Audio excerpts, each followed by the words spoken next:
Hello dear students, once again welcome to my channel.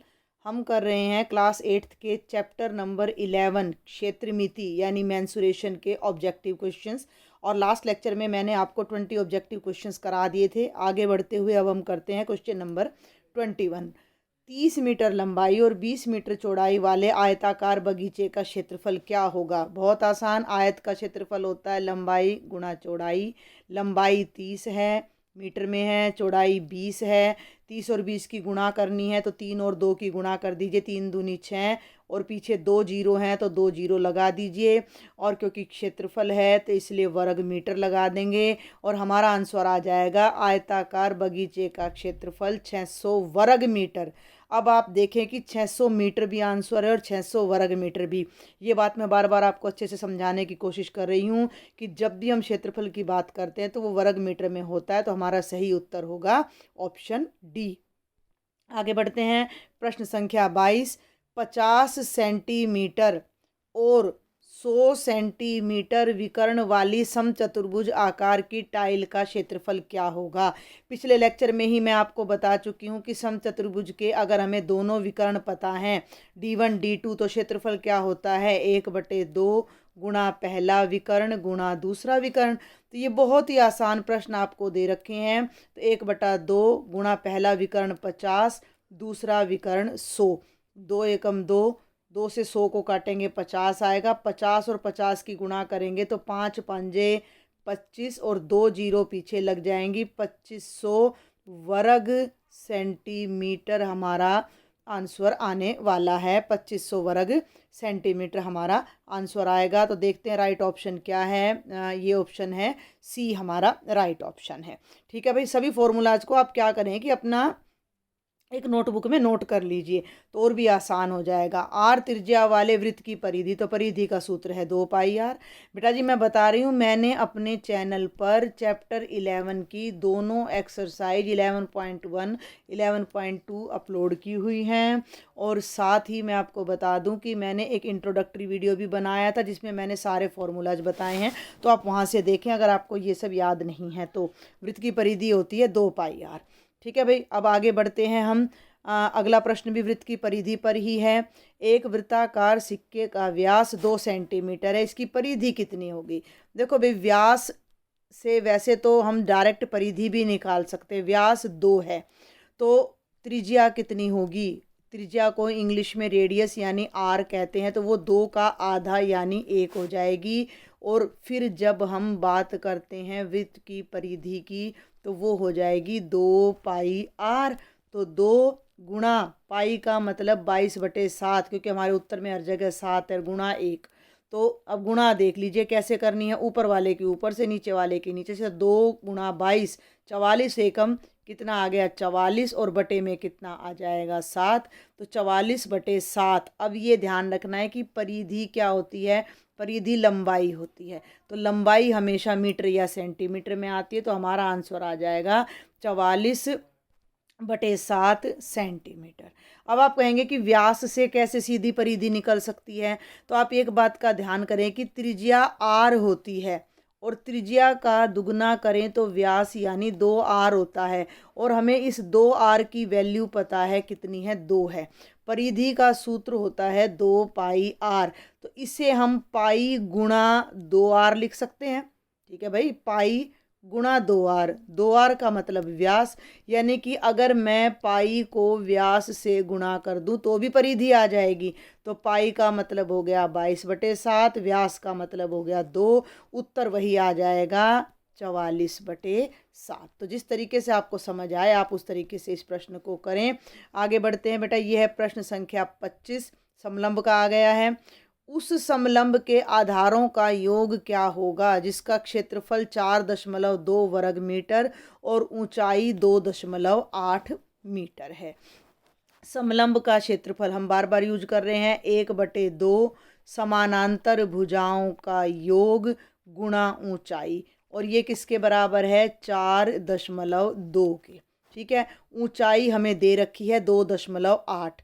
अब आप एक बात को ध्यान करें कि 1/2 ब्रैकेट में a जमा b एक ब्रैकेट में, ए जमा बी को एक ब्रैकेट में रखना है, और ये हो गया 2.8 बराबर है 4.2। इस पूरे व्यंजक को हल करके हमें ए जमा बी का मान निकालना है। अब मैं आपको एक बात और बता दूं छोटी सी, कि ये दशमलव कई बार बड़ा परेशान करता है बच्चों को। तो इस 2.8 को आप यहीं पर 28/10 कर दो, दशमलव हटा दो, और यहाँ भी इस दशमलव को हटाकर 42/10 कर दो, तो दोनों तरफ 10 से 10 कट जाएगा। और आगे देखें, ये जो 28 है, ये जो 28 है ये 2 से कट जाएगा, 2 एकम 2, 2 एकम 2, 2 चौके 8। यहाँ बचेगा 14 के ब्रैकेट में ए जमा बी, और यहाँ बचेगा 42। मैं एक बार फिर से समझाने की आपको कोशिश करती हूँ, थोड़ा सा इसको खुला करके सफ़ेद जगह में मैं कोशिश करती हूँ कि आपको बताऊँ। देखो 1/2 ब्रैकेट ए जमा बी, ऊंचाई कितनी है 2.8, जिसे मैं करती हूँ 28/10, बराबर क्षेत्रफल कितना है 42/10। 10 से 10 कट गया, 2 एकम 2, 2 एकम 2, 2 चौके 8। ये आ गया ए जमा बी ब्रैकेट में 14 बराबर है 42। हमसे आधारों का योग पूछा है जो कि ए जमा बी है, तो हमें ये वैल्यू निकालनी है। तो इस 14 को उठाकर राइट साइड में ले आओ, तो ए जमा बी बराबर कितना हो जाएगा, राइट साइड में 42 है, 14 लेफ्ट से उठकर राइट में जाएगा तो बटे में आएगा, 14 एकम 14, 14 तिये 42, 3 उत्तर आ गया किसका, ए जमा बी का।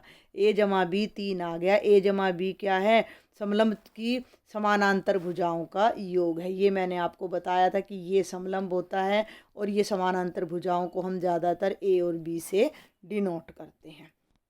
ठीक है भाई, आगे चलते हैं प्रश्न संख्या 26 पर। अब ये सब वर्बल से क्वेश्चन है, मुंह जुबानी क्वेश्चन है।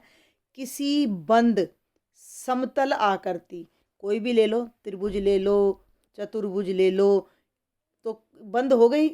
समतल का मतलब प्लेन फिगर जो जमीन पर बने, कि सीमा के चारों ओर की दूरी को क्या कहते हैं। भाई सीमा का क्या मतलब है, ये सीमा है इसकी, इसको क्या कहेंगे, ये इसके बाहर की लंबाई को क्या कहेंगे। ये मैंने आपको बता रखा है कि किसी भी आकृति के बाहर के माप को हम उसका परिमाप कहते हैं। क्या कहते हैं, परिमाप। और उस आकृति ने जो स्थान घेरा होता है, उस घेरे गए स्थान को उस आकृति का क्या कहते हैं, क्षेत्रफल कहते हैं। तो इसका सही उत्तर आ जाएगा परिमाप। ठीक है, ये 1 वर्ड के क्वेश्चन आ गए हैं भाई। अब आपके आगे देखें प्रश्न संख्या 27। 30 मीटर लंबाई और 20 मीटर चौड़ाई वाले आयताकार बगीचे का परिमाप ज्ञात कीजिए। आयत का परिमाप क्या होता है, 2 ब्रैकेट लंबाई जमा चौड़ाई। ठीक है, पिछले लेक्चर में भी ये फॉर्मूला आया है। लंबाई कितनी है 30, चौड़ाई कितनी है 20, 30 और 20 को जोड़ोगे कितना आएगा 50, और 50 को 2 से गुणा करोगे तो ये कितना आएगा 100, और 100 क्या आएगा, ये लंबाई है ना, तो मीटर में आएगा, तो 100 मीटर हमारा आंसर हो जाएगा। अब इस क्वेश्चन में आप देख सकते हो कि कोई ऑप्शन नहीं मिल रहा है आपको, तो अपनी तरफ से आपको ये ध्यान से करना है। प्रश्न संख्या 28। अब आप प्रश्न संख्या 28 पर ध्यान दो, तो ये बेलन है। तो भाई बेलन का आपके सिलेबस में नहीं है, तो हम इसको कट करेंगे। 29वें को भी हम कट करेंगे। ठीक है, ये आपके सिलेबस से नहीं है, मैंने बता दिया था। मैंने सिलेबस का लेक्चर भी अपने चैनल पर डाल रखा है। 11.3 11.4 आपके सिलेबस से डिडक्ट हो गई हैं, तो आप इनको नहीं करेंगे। फिर भी मैं आयतन का फॉर्मूला बता देती हूँ। बेलन का आयतन होता है पाई r स्क्वेयर h। पाई का मतलब 22/7, आर का मतलब त्रिज्या जो कि 7 है, और एच का मतलब 15। तो आप इस फॉर्मूले में जब रखोगे 22/7, आर स्क्वेयर का मतलब 2 बार त्रिज्या, 7 गुणा 7 गुणा 15, 22 से 7 से 7 कट जाएगा, 22 गुणा 7 गुणा 15 करके जो भी आएगा वो आपका आयतन होगा। तो ये आपके सिलेबस में नहीं है, मैं पहले ही बता देती हूँ।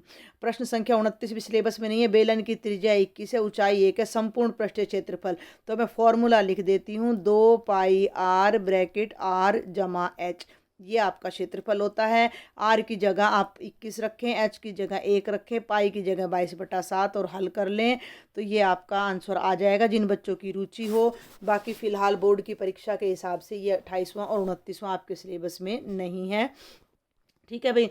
प्रश्न संख्या 30 पर आ जाइए, ये आपके सिलेबस में है बिल्कुल, कि 21 सेंटीमीटर त्रिज्या वाले वृत्त का क्षेत्रफल, वृत्त का क्षेत्रफल होता है पाई गुणा आर स्क्वेयर। रख दीजिए मान, पाई की जगह 22/7, आर स्क्वेयर का मतलब आर को 2 बार रखना है, तो 21 गुणा 21, 7 तिया 21। ठीक है भाई।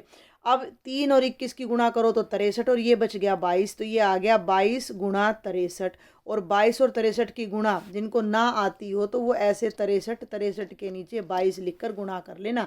22 तिया 66, हासिल पाई 6, 22 छिक्का 132 और 6 138, तो 1386 वर्ग सेंटीमीटर आपका आंसर आएगा, जिसे हम यहाँ पर लिख देंगे, अपनी आंसर शीट पर लिख देंगे। ठीक है भाई। प्रश्न संख्या 31 फिर आपके सिलेबस में नहीं है। एल लंबाई, बी चौड़ाई, एच ऊंचाई वाले घनाभ का पृष्ठीय क्षेत्रफल। फिर भी मैं इसका फॉर्मूला लिख देती हूँ, एल बी जमा बी एच जमा एच एल। ठीक है, ये 9वीं कक्षा में फिर आ जाएंगे, तो ये हमारा फॉर्मूला है, बट मैंने काटा लगा दिया है, सिलेबस में नहीं है। ये केवल उन बच्चों के लिए लिख रहे हैं जिनकी कुछ ज़्यादा रुचि होती है कि भी हम सीख लें इस चीज़ को, तो वो सीख सकते हैं। आगे बढ़ते हैं बेटा। प्रश्न संख्या 32 भी आपके सिलेबस में नहीं है। ए भुजा वाले घन, घन क्या होता है, जैसे लूडो की गोटी, तो उसका पृष्ठीय क्षेत्रफल हो जाएगा 6 1 2।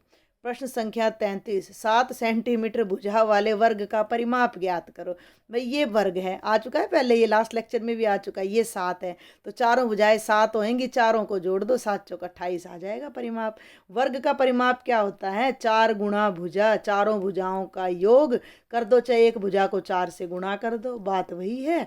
तो 4 7 28 सेंटीमीटर। तो ये पूरा चैप्टर ही फॉर्मूला बेस्ड है, आप ये ध्यान रखेंगे, तो जितना अच्छे से आप फॉर्मूला याद करेंगे उतने अच्छा स्कोर आपको मिलेगा। त्रिभुज का क्षेत्रफल ज्ञात करने का सूत्र 1/2 गुणा आधार गुणा में ऊंचाई। तो बहुत आसान प्रश्न ये अब चल रहे हैं। प्रश्न संख्या 35, समचतुर्भुज का क्षेत्रफल ज्ञात करने का सूत्र अभी अभी मैंने इसी लेक्चर में यूज किया है, 1/2 गुणा D1 गुणा D2 भी लिख सकते हैं आप, या आप इसको लिख सकते हैं 1/2 गुणा पहला विकर्ण, ठीक है, गुणा दूसरा विकर्ण। दूसरा है भाई ये जरा 1 मिनट में थोड़ा सफाई से लिखती हूँ, राइटिंग इस पर लिखना थोड़ा सा मुश्किल काम हो जाता है, गुणा दूसरा विकर्ण। तो ऐसे भी आप लिख सकते हैं। आप ऐसे भी लिख सकते हो 1/2 गुणा विकर्णों का गुणनफल। ठीक है भाई, 1/2 गुणा विकर्णों का गुणनफल। तो तीनों ही मैथ फॉर्मूले सही है। प्रश्न संख्या 36, 400 वर्ग सेंटीमीटर क्षेत्रफल और 8 सेंटीमीटर ऊंचाई वाले समानांतर चतुर्भुज का आधार क्या होगा। ये क्या प्रश्न है कि क्षेत्रफल दे दिया और ऊंचाई दे दी। अब हमें पता है कि समचतुर्भुज का क्षेत्रफल होता है आधार गुणा ऊंचाई, और वो किसके बराबर होता है, क्षेत्रफल के। अब इन सवालों को करने के लिए जो दिया गया है उनको रख दीजिए। तो आधार हमें पता नहीं है, तो आधार का मैंने आ लिख दिया।